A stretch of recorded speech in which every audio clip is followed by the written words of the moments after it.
Magandang araw po sa ating lahat mga ka-TH, lalong-lalo po sa mga ka-TH natin sa buong Pilipinas. So for today's video mga ka-TH, meron tayong parcel na dumating.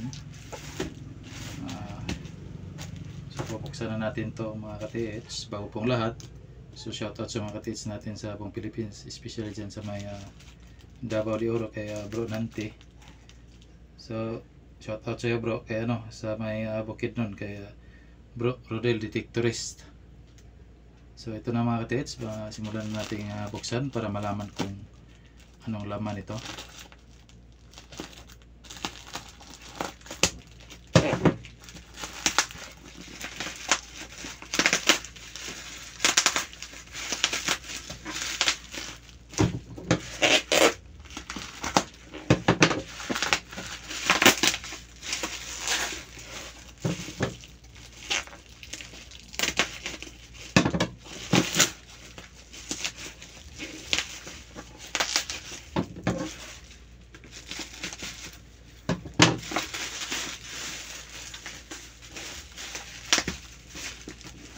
So isa itong mga ka-TH, metal detector. Yan, metal detector. Try natin yung buksan.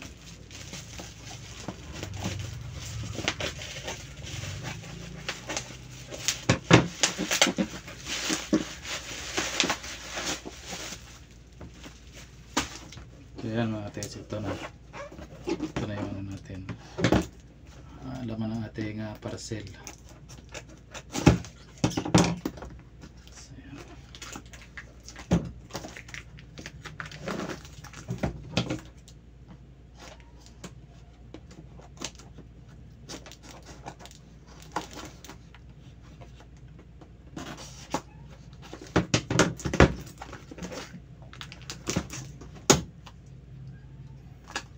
So yan mga ka-TH, yan. So tingnan natin kung gumagana ba to. Check muna natin.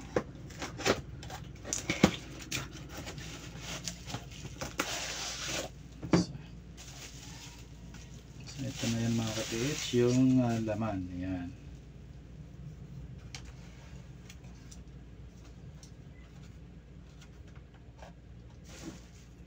So yung ano niya, yung coil niya nasa ano to, siguro mga 6 inches to. So ito yung on niya.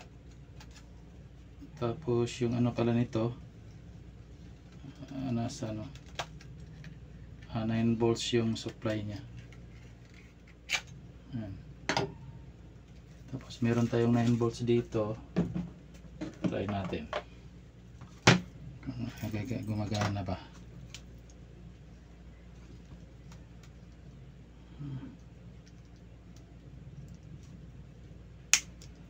Yan.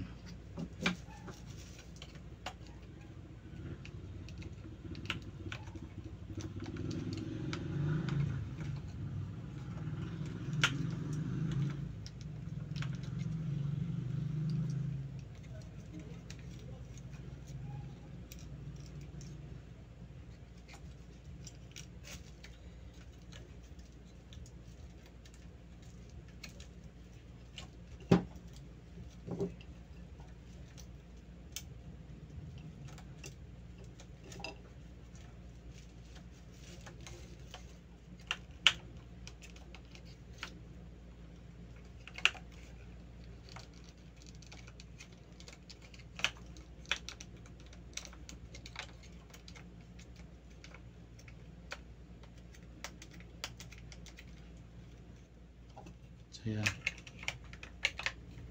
lagyan natin yung takip niya.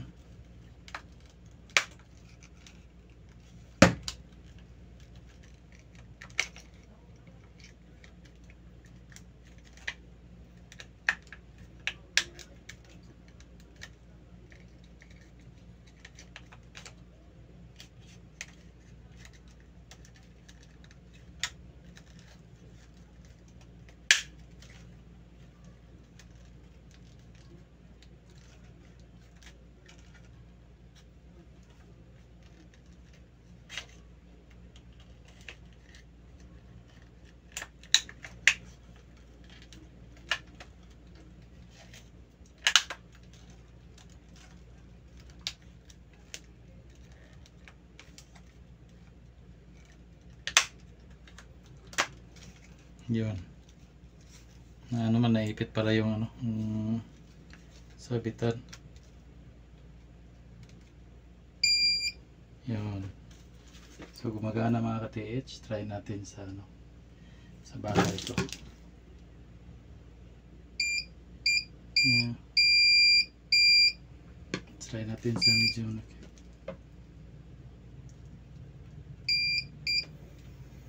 try natin sa medyo malaki lang.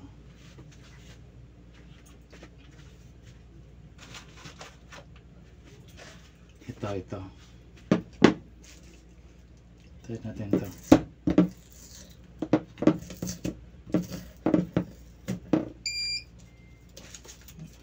Medyo ano, medyo maning distansya na. Tingnan natin ha.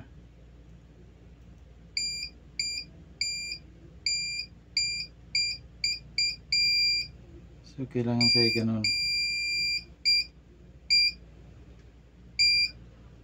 Siguro nasa mga ano to, 6 inches yung ano niya.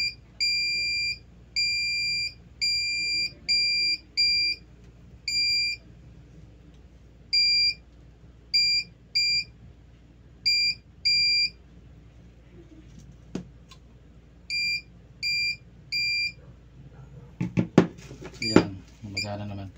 Tapos off natin. Tapos kunin natin yung ano, yung battery, kasi try naman natin yung isa.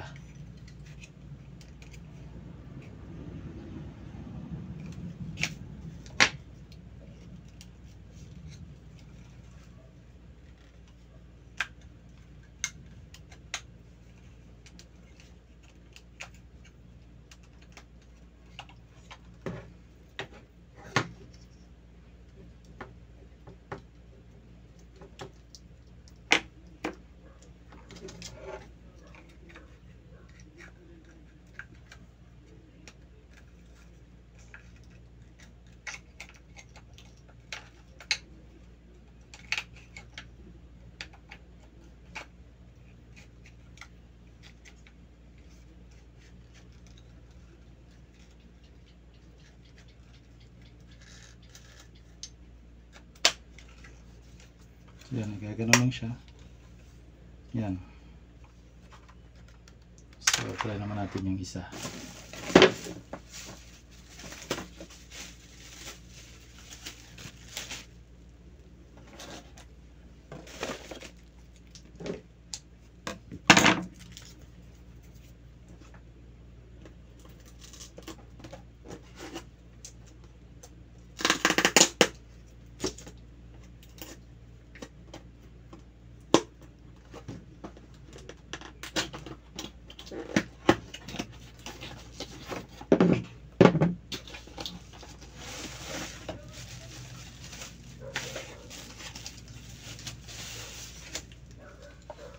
Yan, ganun pa rin yung itsura niya. Yan.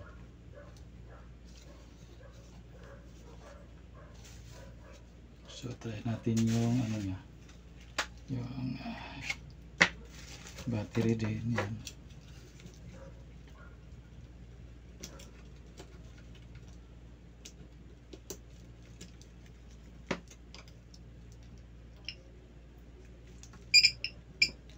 Nagkago na pala. Pop muna natin.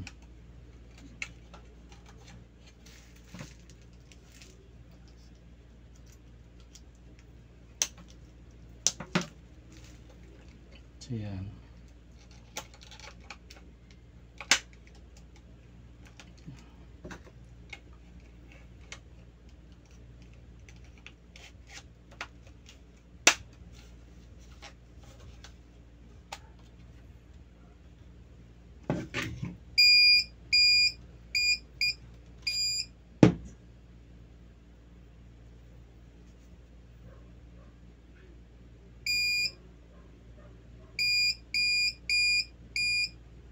So ganyan din, paras-paras lang.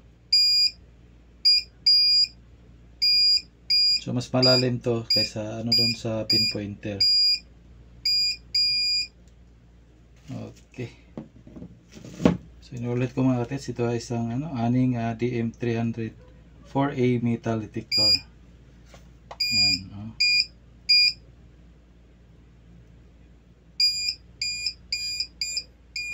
So sa mga interested dito mga ka-TH, maaari kayong mag-text or tumawag sa number na nakalagay sa screen. So hanggang dito na lang siguro mga ka-TH. Wala na tayong ibang pagkwentuhan. Hanggang sa muli mga ka-TH, paalam.